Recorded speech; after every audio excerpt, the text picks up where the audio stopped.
From tornadoes to hurricanes, blizzards, and everything in between, you're listening to the Stormfront Freaks podcast. Stormfront Freaks are former television meteorologist Mark Massaro, atmospheric science graduate and skywarn storm spotter Brady Harris, digital meteorologist and weather producer on the Weather Channel app Dina Knightley, former on-camera meteorologist at the Weather Channel Kim Cunningham, Emmy-winning storm chaser and photographer Chris Sanner, and I'm your announcer and Skywarn Network coordinator Mark Johnson. Now, here's the moderator of the Stormfront Freaks podcast, Skywarn storm spotter and chaser Phil Johnson. All right, hey, welcome to the most entertaining weather podcast on your listening and viewing device. This is the Stormfront Freaks podcast. If you are a first-time listener, thanks for checking us out. Be sure to go to stormfrontfreaks.com and access our library of previous shows. We got some famous guests from the weather industry on those, but tonight, this is episode 57, and we have finally decided to let legendary Alabama TV meteorologist James Spann through the gate as our guest tonight. So welcome, James. We'll be talking with him about a number of things, including his favorite topic, unified weather communications. And we'll really talk about if that's a pipe dream or not. And you got to stick around for our lightning round we have in store for James as he finally gets a taste of the freaks. And, of course, our WX Resources, Weather Fools, and always much, much more. But before we get to that, hey, I want to first off thank a couple of our listeners, Brett Epstein and Gabe Cox, for providing our new intro and outro music for the show that you'll actually hear beginning with this episode. So we've got those for you as well. So I just want to give them a shout out and a thank you. And if you are weather freaks like us, don't forget to check out all the latest weather-themed fashions and accessories at HelicityDesigns.com. And while you're there, check out the exclusive line of Stormfront Freaks podcast shirts, hats, drinking containers. He's got new options that he's adding on a regular basis. But the key is you can get a 5% discount on your entire order when you use the code PODCAST at checkout. So that's PODCAST. Use that code at checkout. You'll get a 5% discount on everything in your cart. You can find that all at HelicityDesigns.com. So, James, the way we introduce our team is it's always happy hour here, so we just have people step up to the Stormfront Freaks bar, and we're going to find out, MJ, what are you drinking there in wet central Minnesota tonight? Yes, it is a little damp around here and a little hot too, so I have a smooth, refreshing Leinenkugel's Canoe Paddler, one of their summer offerings. Canoe Paddler. Say that name again. Leinenkugel's Canoe Paddler. We say Leinies, but yeah. Okay. Lake water. Very good. All right, Maz. Hey, great job on moderating the show last episode, but you're drinking something other than a Coke. I still have like scars from What are you drinking, brother? Okay, thanks. Hey, I got a Rheingeist Cougar because I've reached that age. I'm just however you want. Oh God, good. It's well, quite good. Good for you. Good for you, Brady. What are you drinking tonight, sir? Well, Phil, first of all, I have to say, you said let excuse. James through the gates like he's been begging to get on our show since episode 1. It's an honor that he is on our show. Okay, Phil, it's an honor. I'm drinking some white wine tonight, okay? I'm on a diet. You know, I'm sticking to I was just in Napa Valley. They told me wine was good for you, so I'm drinking white wine. No, the funny thing is it's taken us 57 episodes to actually invite him on. So that's clearly my fault, but that was the joke of like being fake gatekeepers because there is no such thing. But Dina, what are you drinking tonight? Almost the same as Brady. I've got the wine thing today, Merlot, but I have been drinking for a little while, so. Well, all right. You. Are you working early tomorrow morning? All right. I do work tomorrow. You do? Okay. All right. Well, we'll try and get through tonight. Well, I'll tell you what, why don't you just keep it, and you can do a great job of introducing our esteemed guest. Wonderful. Tonight we introduce James Spann. He's the chief meteorologist for ABC 3340 in Birmingham, Alabama. In all, James has been a television weather anchor for over 36 years. Along the way, he's worked for WSFA in Montgomery, KDFW in Dallas, and 2 other stations in Birmingham. He is a multiple Emmy winner. James has received the 2 highest awards in the nation for broadcast meteorologists. One is the Broadcaster of the Year by NWA, and the other was the AMS, which is the award for broadcast meteorology. He's a panelist on the Weather Brains podcast, and he's also earned his first ham radio license at the age of 14 and holds an extra class license. So nice. James, kind of a slacker, man. But honor to be here. I'm so glad, because I mean, tonight was even my night off. I'm like, no, I got to talk to James. But you were saying before the show that you have like an 18-hour day. So what's your day like when you come in? Well, I think doesn't everybody on this show work long hours? I don't know anybody that works some normal day shift. That doesn't exist anymore. I do. Not meteorology. Well, maybe him, but the core of the problem when I was young, like you guys. And by the way, I have underwear older than everybody on this show, which is. But when I was young, Thank you. All I worried about was being on television at night. And now, I mean, let's be real. Who's going to stay up and watch the late news to get the weather? Because where do they get it? Right here. And so this never turns off, never. And therefore, that puts us in a 24-hour cycle. And trying to keep up with that, you just sleep whenever you can. And on a typical weekday, I get up at 4:52, which is a little early for me. Maybe not for you guys, but I get home at midnight. And Wait, you're getting up at 4:52 and you're going home at midnight? Yep. And I need some time to wind down. I just can't go to sleep when I go home. So I go to bed about 1 o'clock and get up at 4:52. And that's not working. It's not. I know something bad's going to happen on the back end here with this, but it is what it is. And to do this job right, you kind of have to be in that position. But in the morning, I do all the work at home. I've got a green wall, and I do a hit on the TV, commercial television from the house, and do the blog and the videos and all the digital stuff. And I still speak in schools every day during the school year. Wow. Every day. Every single day. Sometimes 2 a day, because that's important. I mean, that is a win-win. Nice. I love kids. They energize me. I would be a 3rd grade science teacher if I didn't do this. And I love that. So that's energizing. And then you come up here and work the night shift. This job is like 1 to 11. So, but I get to do what I love. And if you love what you do, you'll never work a day in your life. So I am very blessed. I'm disappointed that you're not getting up at 4:51 and you're waiting until 4:52. That's pretty lame. Lame. Well, let me ask you this, because I think it ties in, James. You're known to always talk about the role of the traditional TV meteorologist, and that role is kind of dying. So working those kind of hours, what do you think that new frontier is if that traditional role is going away? Well, I think for the young people, and a lot of, I'm sure younger people listen to this show that want to do meteorology professionally. Maybe they're in high school or college. I think it's an exciting time for them. It is changing like a meteor streaking through the night. It will never be Brick Tamland and Ron Burgundy, which is basically what we're still doing. I mean, we here we are in 2018. When I walk in that studio in an hour or so and do the late news, it's Brick Tamland and Ron Burgundy. But it will change into something that will be relevant to the next generation. The nice thing about what we do, everybody's got a screen. So our newspapers, their whole platform's going away. That's not happening with us. But I think what we need to do right now is to build a loyal audience, a loyal following that trusts you, that understands you. They know that you're there when the weather's dangerous and life-threatening, and that relationship will pay off in the new world, whatever the new world happens to be. And we do know that phones are limited. I mean, come on.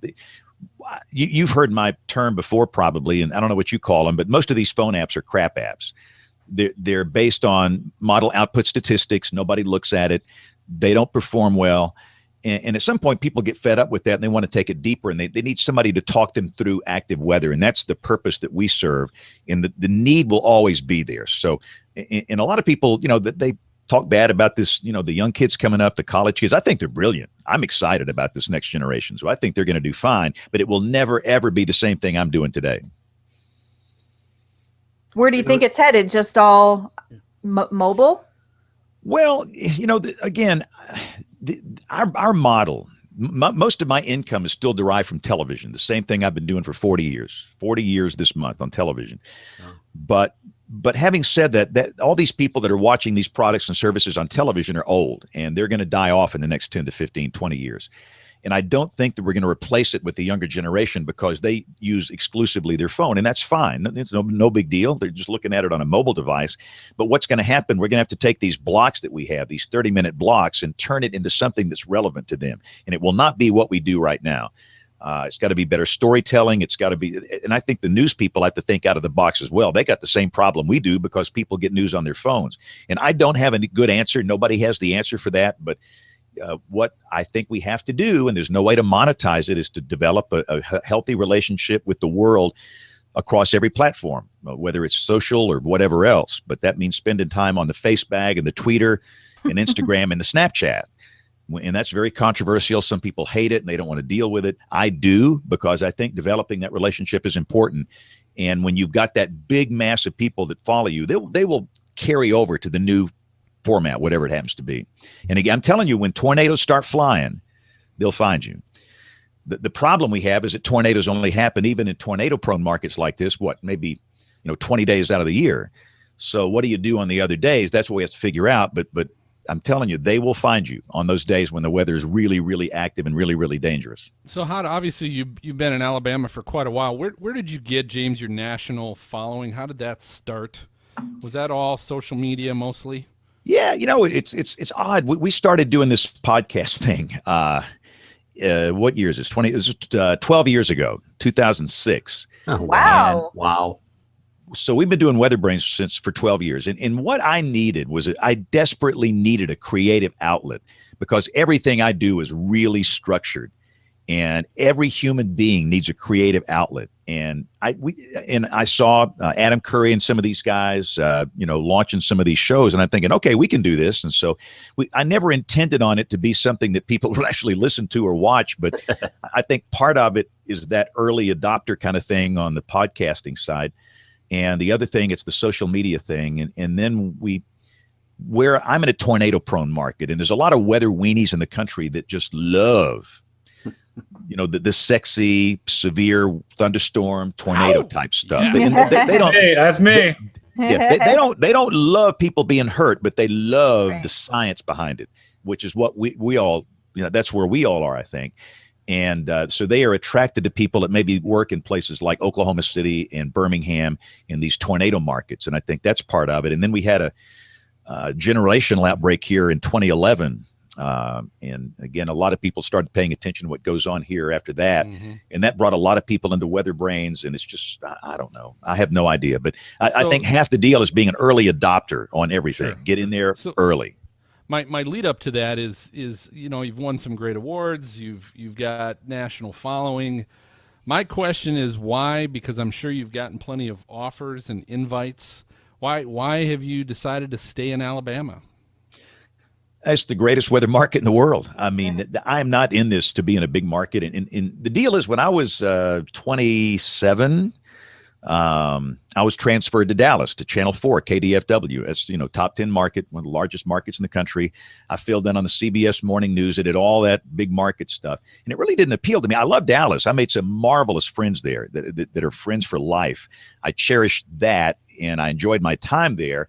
But the diversity of what you get here in this market, it's second to none. We get the tornadoes and the severe storms, which is what we're known for. We get winter storms, ice storms. Sure. But the thing we also get is the tropical stuff. You get hurricanes and tropical storms. And having that diversity for somebody that loves weather, which is the reason I do this, it's just the best. So I look at Oklahoma City and Gary England and what he's done over the years. Gary doesn't really deal with tropical out there when he was doing weather. He didn't get that. You look at Tom Skilling in Chicago. He didn't get the tropical side of it. So I'm just blessed to be in a strange position to where you get everything.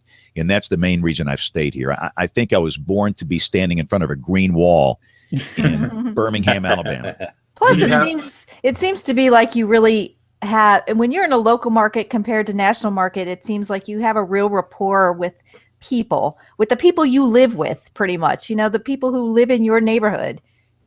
Yeah. I talk a lot with Ginger Z about the differences, and, Ginger came from local television, and she's in that national position, and I'm in a local position, and they're both marvelous. There's advantages and disadvantages to both, but I do love having that where you're blended into the community, you're blended into the culture, especially when you've been here as long as I've been here. I'm old as dirt.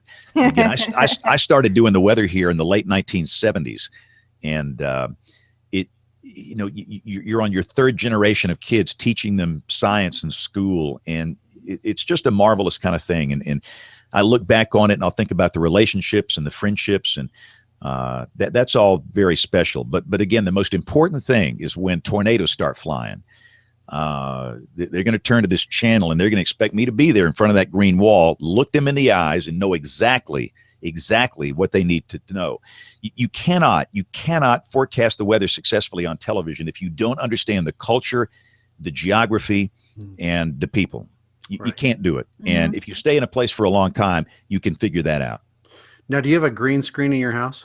Yes. My wife is very loving and forgiving. Chroma key green is puke green. It's just pure puke, nasty green. Goes with everything. Nobody in their right mind would put that in a home decor setting, Where is it? Basement? No, it's upstairs, oddly enough, not in the basement. It's upstairs. We built one more house. My next move's to the cemetery, but in this house, I've got an upstairs office with everything I need up there to do these kind of shows and to do television. I'm on television in the morning here, and it's great. And I've got AT&T gigabit fiber. The gigabit. There you go. Nice. The big So how pipe. are you getting your weather graphics and things if you're at home? I don't do traditional weather when I'm at home. There's still a meteorologist here in the building at the television station where I'm located now. They bring me in as the stooge. They bring me as the P.T. Barnum guy, because I see. What I do, I get so much content from people. For example, tonight, since we've been on the show, I've probably gotten over 200 pictures, 200 just since we've been talking here. Really? And I've got all this user-generated content. That's across all the platforms, not just Twitter, but all the other ones. And I'll take a lot of user-generated content and talk about it, maybe using it as a teaching moment, maybe using it, to explain something I've not been able to explain for a while, or to be just a wise guy, a knucklehead. So our morning show is kind of sanitized, and they're afraid to get out of the lines, and I don't care. I don't know anything about television. I don't know any boundaries, and I think people appreciate that. I've had no training in radio or TV or any of this stuff. My first major was electrical engineering. Anyway, they just bring me in as the knucklehead guy. Man, you got the pipes though. What a You voice. sure do. Yeah, you sure do. No. What you need to do is go to YouTube and search James Spann 1974. You'll see where I came from. I am from rural South Alabama. I mean, you don't even want to know where I was from. You used to have the accent. Have you ever heard of Forrest Gump? Forrest Gump was from Greenbow, Alabama. I know the guy that wrote that book. His name is Winston Groom, and I'm on a board with him at a college here. And I asked him, did you pattern Greenbow after Greenville? He said, absolutely. Greenville is where I'm from. It's in the southern part of the state. But that 1974 video was horrible. I was in high school, and I sounded and looked like a greaser. And it's taken a long time, and it never goes away. You just have to kind of hide it. There's a fine line between, having your background and who you are show up, but at the same time, you got to be professional. So it's taken a long time, and I still work on it every day. It's a struggle. So James, you mentioned your love for weather. Talk about that. Where did that come from? Was it an event? Was it, we always ask that question every on the show. Well, again, in the summer down there in the woods, this is a shocker. When I was growing up, we didn't have these. We had no Xbox, no PlayStation, no Fortnite, no nothing. What did you do, right? Yeah, it's a shock. Electricity? Electricity and water and plumbing. Barely. But we just on the summer days we go play in the woods all day, and every day in the summer down here we have these air mass thunderstorms, which we still do. And I was fascinated. I just love those things. I absolutely fell in love with them. So my first love of weather started with random afternoon convection. But I had one of those sentinel events in my life when I was in second grade down there. My father abandoned me and my mom. I'm a fatherless child. He walked out one night and never came back. He never said goodbye, have a nice life, or see you later. He was gone. Never told me he loved me. To this day, I don't know if he did. And so we would have to move, me and my mom. I bet you I'm the only child on this show. I have no brothers and no sisters. It was me and my mom, and we were broke and we were hurting, and she needed to finish one more year of college to get a job to teach, and they didn't make any money, but we had to do something. So we would move to Tuscaloosa when I started 5th grade. And Tuscaloosa is the weather capital of the universe. And I grew up as an older child in Tuscaloosa in the decade of the 70s, which was unstinking believable. I saw things that changed my life. The biggest was the super outbreak of 1974. And I was a senior in high school that year, and my hobby was ham radio. I mean, I was cool, man. I had a phone in my car in 1974, thanks to the magic of the old auto patch on the repeater. But there were no cell phones, and they had a desperate need for communicators to come in and set up ham radio gear. So they allowed me 3 days off from school to volunteer. And my first assignment was at a small hospital in a small town that was very, very hard hit. And for some reason, I don't know to this day why they did that, they put me in the emergency room. And the graphic nature of the people, the wounds of those that came in that night, I have never talked about it publicly, and I've never talked about it privately, not even to my wife. I had night terrors for several years, and I guess I had to experience that. I was 17 years old, and all of this stuff in the 70s really, really, really gelled it for me. But I still didn't know that it was a viable career option. But again, I think what cemented the thing was growing up in Tuscaloosa, Alabama in the decade of the 70s. And having a ham cold radio. Yeah, the ham radio was huge. I can't tell you the importance of that. It gave me some friends. I had no friends. I didn't know anybody. I was an introvert. I didn't trust people. Quite frankly, I hated people. The thing with my dad really affected me pretty heavily, but I made some good friends, started going to Ham Fest. My mom would get me there somehow. Sometimes I'd ride a bus. It was a different world back then. And I'd be on the nets every night working CW nets. I was a Morse code guy. And you were? Okay. I was working those high-speed CW traffic nets, and I was doing 40, 50 words a minute. Wow. And got my extra class license when I was in high school. That got me into storm spotting. I took one of the very early classes. This is really before Doswell and Moeller and all the stuff we've had in the last 30 years. And that got me into it. So the ham radio thing was a very important part of that. And quite frankly, it's still a very important hobby today. I'm telling you guys, one day the EMP is going to happen. One day something's going to happen. You're going to pick up your phone and it doesn't work. James, we've talked about this in the past. Ham radio operators, they're getting older. Do you think that's a dying breed, and what's going to be the challenge if it is? Yeah, I totally agree. I mean, if you look at the ham radio population, they're older. The young people now have cell phones, and I understand that times change. Look, they've got everything they need. They've got Snapchat, they've got all these things, and it's marvelous. But something will probably happen. It's never going to go away. And there are some young people in ham radio, not that many, but there are some young people. But one day we're going to have something. I don't know what it's going to be, some sentinel event, whether it's a nuclear detonation, whether it is an EMP, whether it's natural or man-made, and that's going to draw everybody back in, because you're going to realize that phone doesn't always work. And by stringing up a wire in your attic, a simple copper wire, and with some fairly inexpensive equipment, you can communicate with somebody in California, in China, in South America. There's a very sexy appeal to that. And still, to me this day, it's magic. And I absolutely love it. So the hobby's never going to go away. There's a very strong organization, the American Radio Relay League. A lot of weather weenies have their ham license, and they use it extensively in the field. But it will survive, and it will be needed one day in a very serious way. They have that a lot in the movies too, don't they? When everything goes down, the ham radio operators are saving the world. Everybody's going to be my best friend. They're going to come to my house because I got a radio that works. Like James, we're coming over. I'm in Georgia. I'm not far. When all else fails. Now, James, everybody loves you when you have your own bobblehead and memes. Have you guys seen all these? Oh. They're amazing. We're gonna have to see. So I need more memes. Yeah, I don't know who makes this stuff. I have no idea. I have no earthly idea. Someone's making money off your likeness. They're funny. Oh man, Have you seen the James Spann is my homeboy T-shirts? Those things. I see. I was in Denver at a baseball game and saw some knucklehead wearing one. He came up and wanted to get a picture with me. I'm thinking, what is this? This makes no sense at all. But again, that's fine. And to be successful, you do have to have a little bit of P.T. Barnum in you these days. And if they want to do that, that's great. I'm honored. There's a bunch of memes. So listen, last episode we got into a discussion about the research pioneers like the late Tim Samaras and the Vortex Project, and the conversation was a little bit about what's the future of tornado advanced warnings? Can it get better than it is now with more data? And can we ever get to a point to where we can tell a town or a community with enough notice to even possibly evacuate to get out? I mean, can we get better than where we are now? That's a social science question. That's the question I have for the social scientist. How much lead time is too much lead time?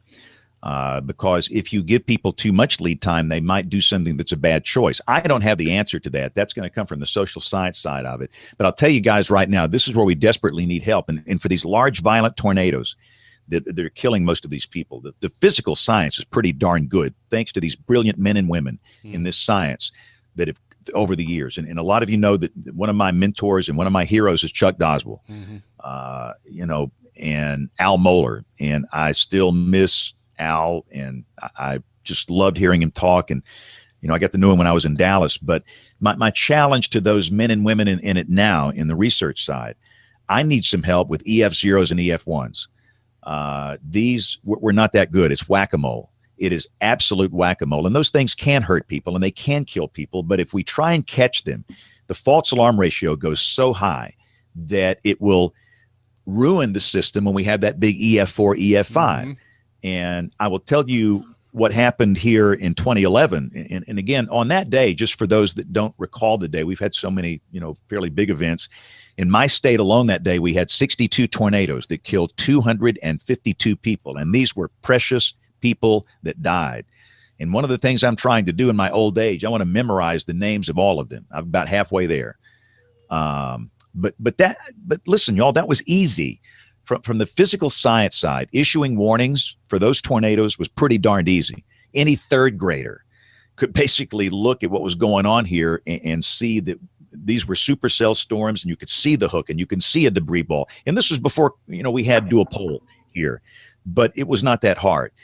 The problem we have, it's on days like we had last month. An EF1 tornado hit a mobile home in a community north of here, and we're very lucky that nobody was killed. That it could have been very easily, but the tornado did not have a warning.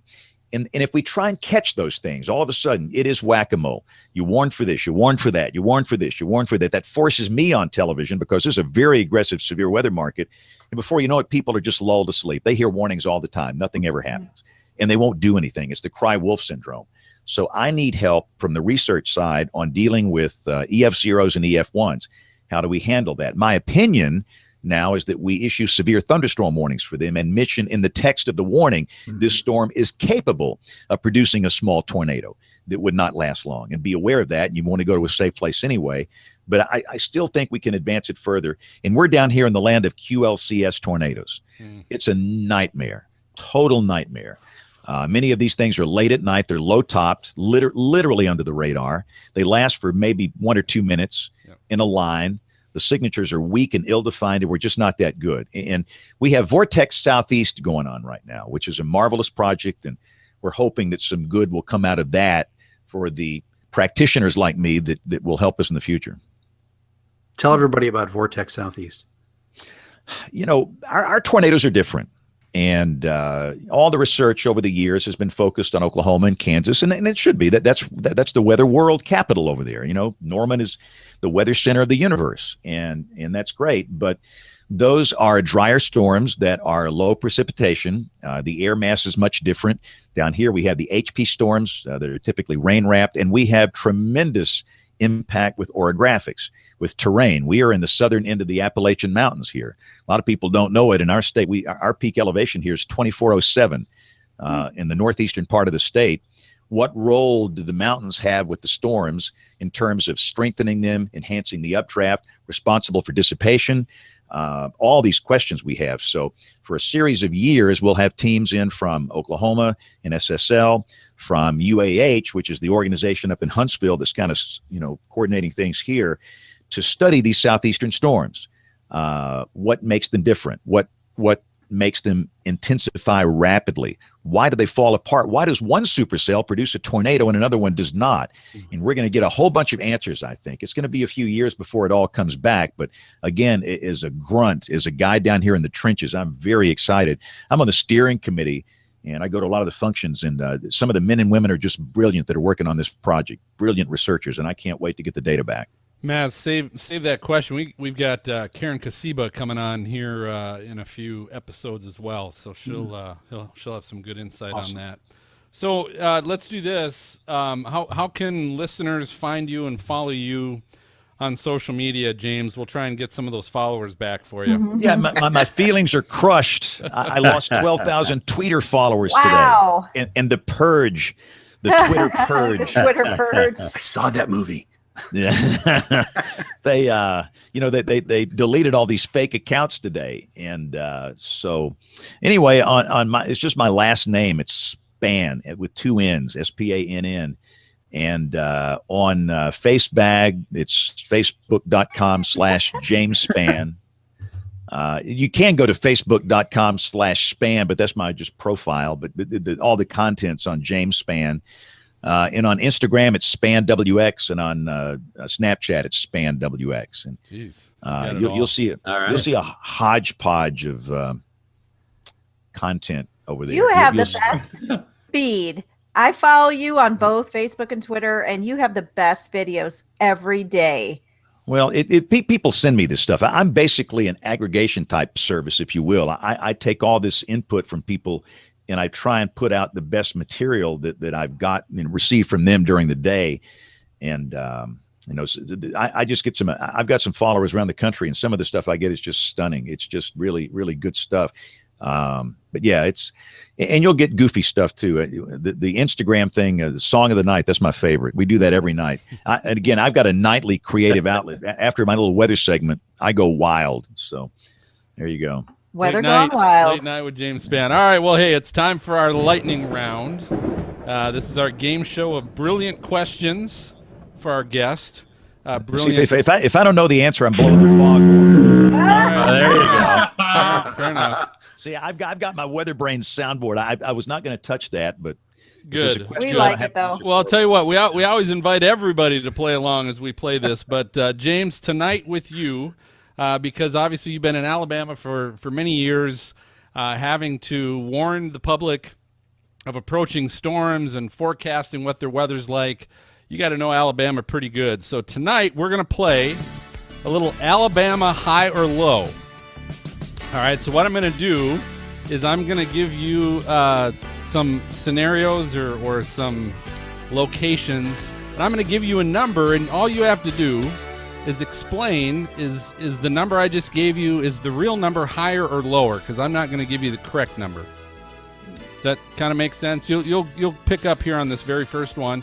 I'll tell the freaks they're more than welcome to kind of play along here as we go and maybe give you some advice. But they don't live in Alabama, so I don't know if I would trust them or not. Yeah. What's the prize, Phil? What's the prize? So, and James, what do you win here? I mean, you win with us. You win pride. You win a lot of pride. Yes. if you do well. Nice. That's get a what cougar. it comes down to. I have a $1.20 ruler right here. I could send it. So the first one here's the first one, James. So the number of Waffle House locations in Alabama is, I'm going to say 300, but is the real number higher or lower than 300? Lower. It's actually higher. There's 381. Wow. 381 Waffle Houses in Alabama, and it's the state that has the most Waffle Houses, by the way. Wow, you learn a lot on this show. There you go. Nothing about weather, but you learn a lot about other things. Okay. All right. Here we go. Next one. Number of Whataburger locations in Alabama. Whataburger. I'm going to say 20, but is the real number higher or lower than 20? Ooh. It depends on what markets they're in here. I would say the number is higher. Yeah, that is incorrect. It's actually 16. I love Whataburger. It's so good. But we don't have them up here in Ohio. Wow. Yeah. See, I'm learning more about this state on this show than I've learned in. Okay. Very good. I've only seen Whataburger in Florida. Yeah. Saving grace. Number of Walmart supercenters in Alabama. It's just high. I'm going to say 150. Is it higher or lower than 150? Lower. Yeah, I'm going lower. That is correct. Oh. Yes. 101. There's 101 Walmart supercenters. All right, here's the big one. All right, number of Dollar General stores in Alabama. I'm going to say 475, but the real number is higher or lower than that. That would be probably lower. Wow. Are you serious? Listen to this. James, your state has 675 Dollar General stores. Wow. That's horrible. I bet you I'm the only guy that's been on this show that's been in the Dollar General in Gordo, Alabama. I have been in there. That is the greatest place to do social science work. If you want to know how the warning process is working and how you're doing, go into Talk to the 10 General. People. Talk to the 10 people that freaking Nice. It's like Cheers. And Norm walks in. It's like, Norm. Hey. All right. 3 more left here. Number of Chick-fil-A stores in Alabama. I'm going to say 75, but is the real number higher or lower? Higher. Very good. Oh, It is nice. 80. 80 Chick-fil-A's. This one might be close to your heart. Number of Radio Shack stores in Alabama. I'm going to say 20. Is the number higher or lower? Lower. Very good. It is lower. Down to 8. There's 8. I thought, aren't they out of business? Yeah. Well, I think they restructured. Restructured. They still Toys R Us. They need to put it in a Dollar General store. All right. The last one. Here's the last one, and I haven't heard of this, and some of you may have, but the number of Milo's hamburgers. Oh boy, that's number a of place. Milo's hamburgers in Alabama. I'm going to say 14. Is the number higher or lower than 14? Higher. It is Nice. 15. You got it. Oh, wow. What's Milo's? Someone tell me what Milo's is. I don't know. So you guys heard of In-N-Out Burger in California? Yes. Oh, I love In-N-Out Burger. It's kind of the same thing here. It's a local chain and it's awesome. It's very good. Of all the burger chains, I'd say my favorites, and I probably shouldn't say this on here because we're not supposed to endorse anybody, but Whataburger and Milo's, they're awesome. There you go. okay. There you go. Well, great job, James. Appreciate it. Well done on that. We're going to do this. We're going to take a quick break.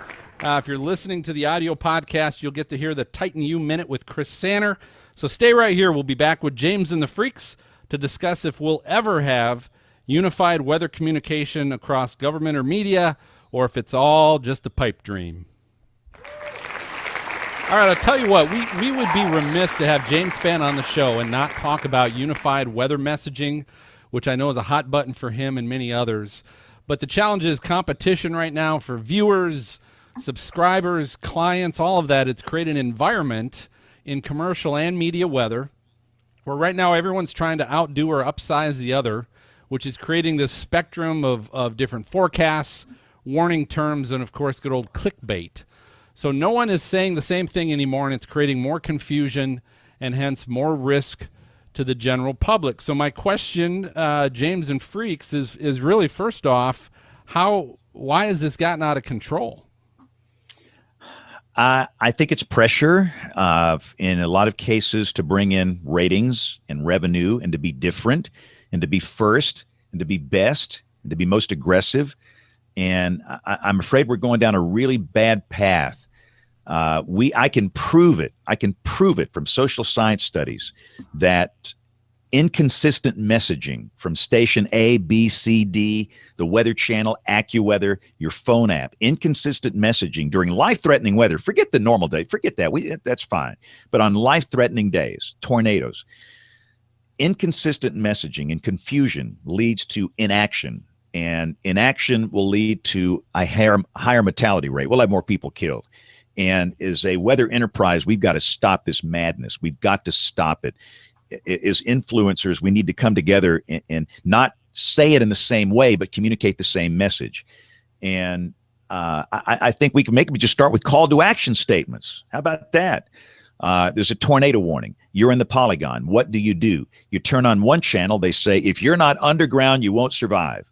You turn on the next channel. They say, get in your car and drive.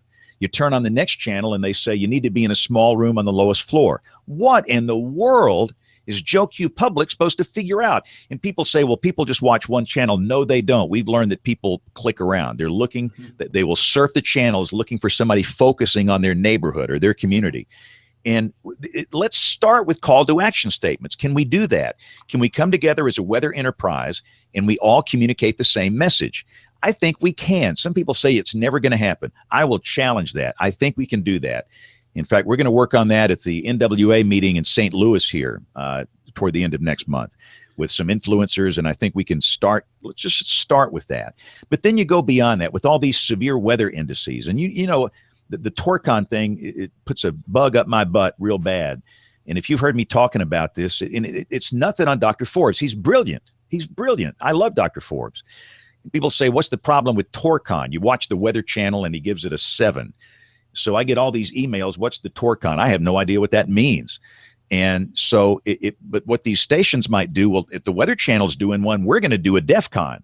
And ours is going to be a bigger number than his. If he's doing a 7, we're going to do an 8. Or we're going to do a 12 or a 15 or an 18. And then everybody's got a different number. And what in the world does that mean?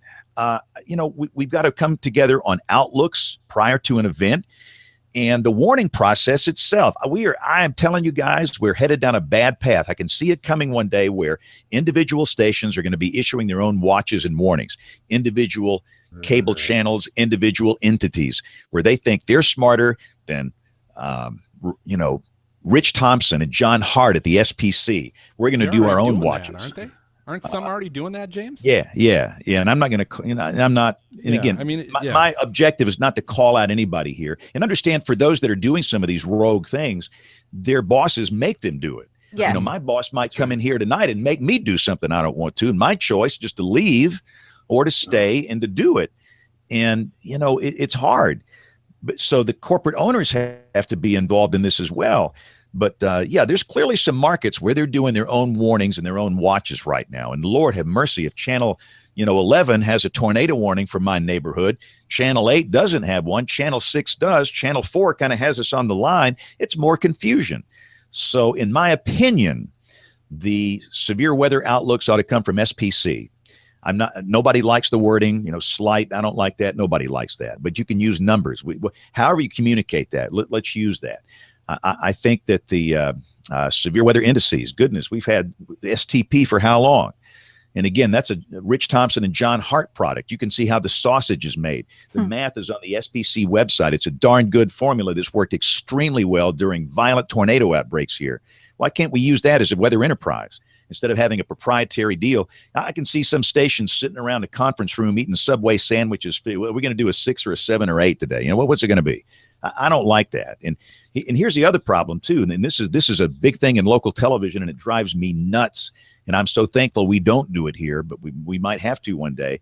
Weather stations will declare a weather alert day, or a weather emergency day, or a weather action day, or a code red day. Mm-hmm. All the buzzers are going off and the little flashing lights, and the station website changes red. And they're doing it for days with fog. They're doing it with days where we might have a breeze of over 10 miles an hour. Nothing to do with severe weather, but they're learning that this might enhance their ratings if you declare a weather emergency day. But that's going to burn people out. They'll be so sick of this stuff, and I don't like that. So Maz, we got to head this off the pass. Well, and I was curious, Maz, what you've seen or what you remember seeing. Were multiple stations doing different things, or was the station you were working at trying to focus on something to set them apart? Excuse me. I'll tell you, it started in the news departments where everything eventually became breaking news. Yeah. And then the weather department gets sucked into that, and the powers above, like James is saying, hey, you're gonna say it this way, or you're gonna hit the highway, and that's what happens. So we were starting to see that. Well, we've been seeing it. It's just white noise now.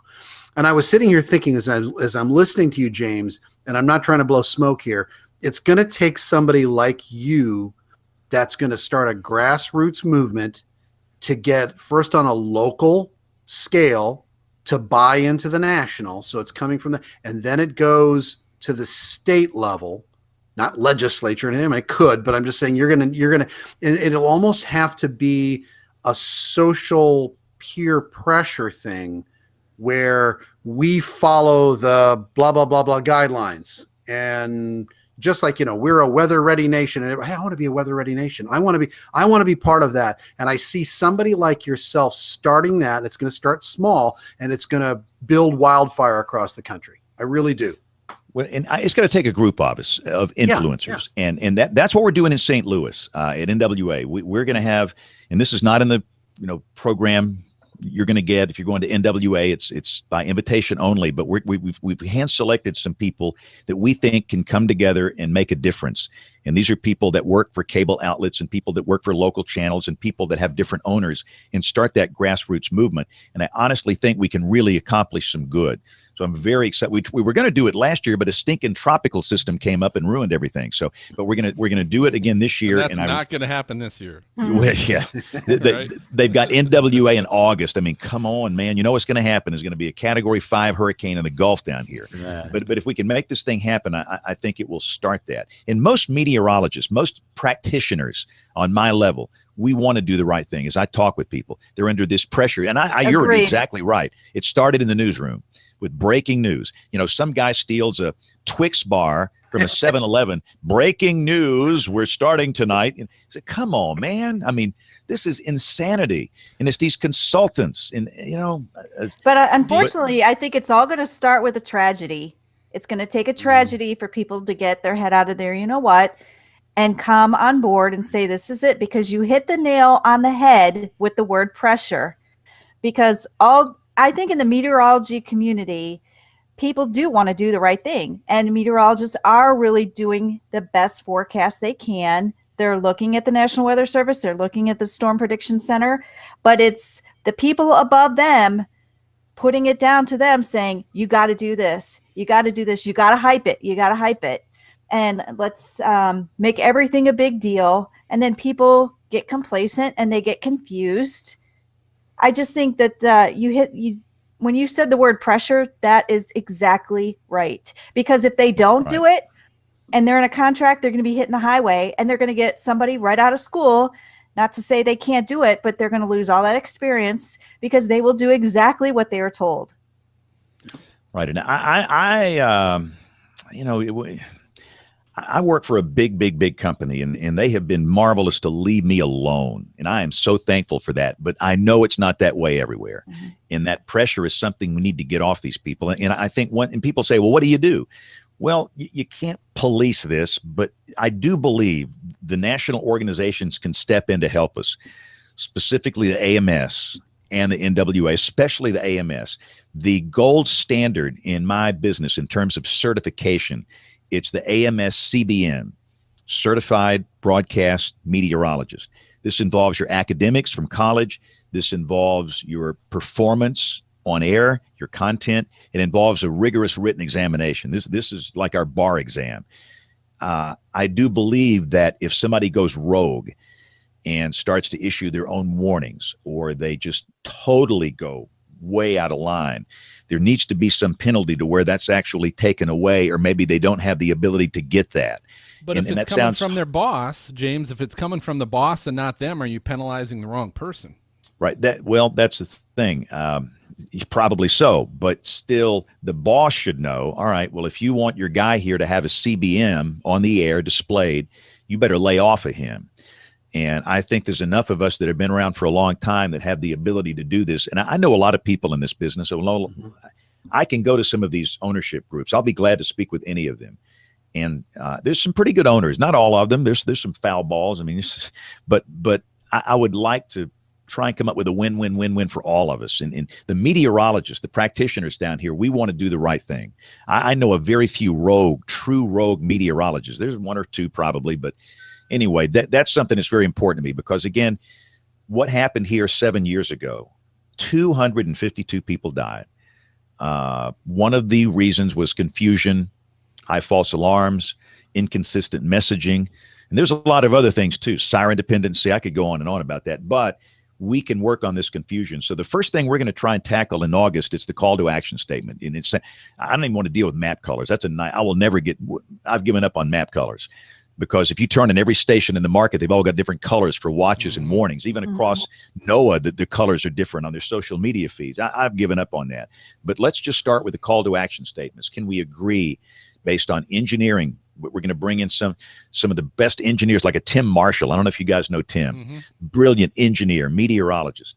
Let's get the call to action statements right across NOAA and the broadcasters and the EMs, everybody, and let's agree on that. And if we can agree on the call to action statements, we're going to tackle everything else. We got a lot of work to do, and that's what energizes me, is fixing all this. Is one of the problems, though, James, of pulling all that together is you got two different races going on. You've got the National Weather Service and NOAA, a government entity, and then you have all these private entities that can make decisions and make changes a lot faster than NOAA and the National Weather Service can.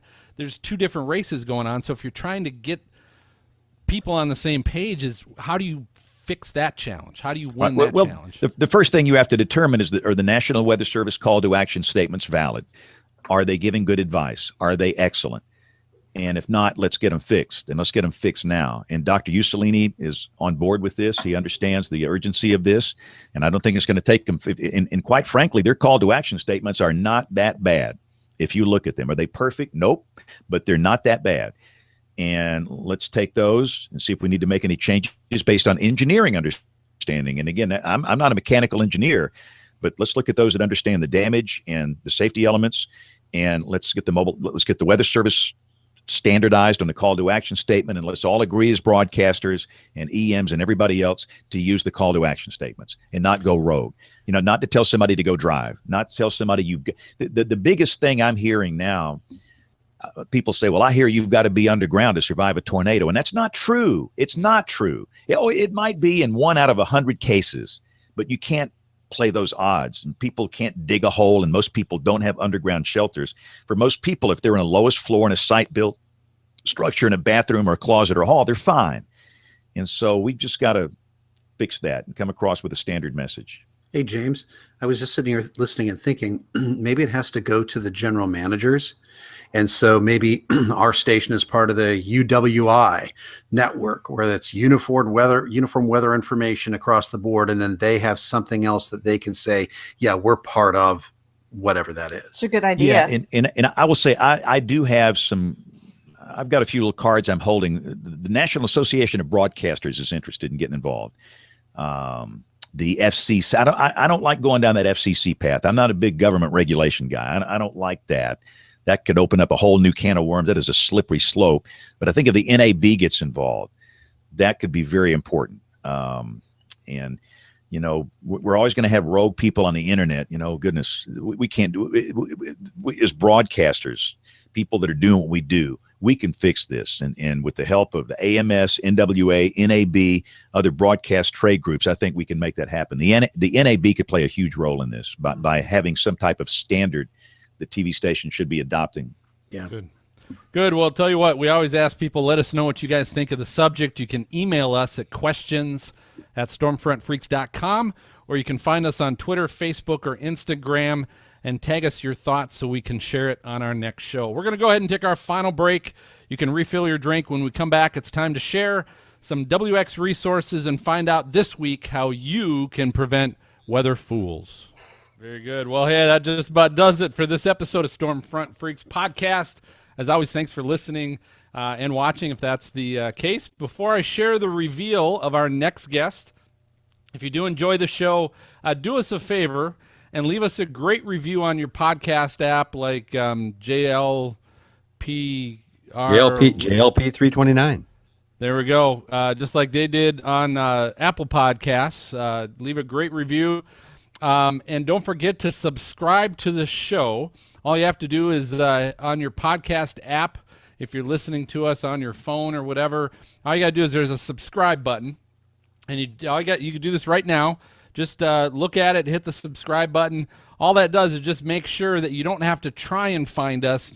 Next time we have a show that we get released, you'll have it show up in your podcast app right away, just like a newspaper or magazine subscription. So don't forget to subscribe. Special thanks to our guest tonight, James Spann. Yeah. Outstanding. Yeah, he was outstanding. And our next episode in 2 weeks, we'll be recording on July 26th with popular storm chaser and musician Hank Skyma, also known as Pecos Hank. So that ought to be a good one. If you'd like to watch the recording live, it's at 9 o'clock Eastern, 8 p.m. Central. Check out our YouTube channel by searching Stormfront Freaks. You'll find us all right there. So for MJ, Maz, Brady, and Dina, I'm going to go ahead and signal the all clear, and we will catch you guys next time. Bye. All right, good night, everybody.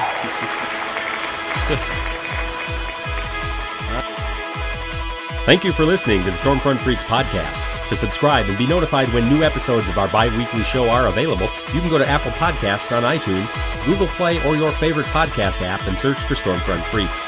If you would like to contact us with questions or make comments about the show, shoot us an email to questions@stormfrontfreaks.com or follow us on Twitter @StormfrontFreak. We'd love to hear from you.